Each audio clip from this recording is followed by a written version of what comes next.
హరే కృష్ణ. శ్రీమద్ భగవద్గీతలోని ముఖ్యమైన 108 శ్లోకాలలో భాగంగా ఈరోజు మనం 96వ శ్లోకం గురించి తెలుసుకుందాము.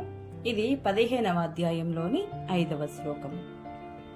నిర్మాణ మోహాజిత సంగదోష ఆధ్యాత్మ నిత్యా వినివృత్త కామాః ద్వంద్వైర్విముక్తా సుఖ దుఃఖ సంజైర్ గచ్చంత్యమూఢా పదమవ్యయం తత్.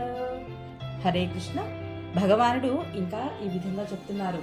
విద్యాహంకారము, భ్రాంతి, దుస్సాంగత్యముల నుండి విడివడిన వారును, శాశ్వతత్వము అవగతము చేసుకొనిన వారును, కామవర్జితులను, సుఖ దుఃఖములనటి ద్వంద్వముల నుండి బయటపడిన వారును, భ్రాంతి రహితులై ఏ విధముగా పరమ పురుషుడిని శరణు వేడవడనో తెలిసిన వారును అగు మనుషులు అట్టి అవ్యయ పదమును పొందగలరు అని చెప్తున్నారు. హరే కృష్ణ. ఈ వీడియో మీకు నచ్చినట్లయితే please subscribe my channel, like, share, comment please. Thank you.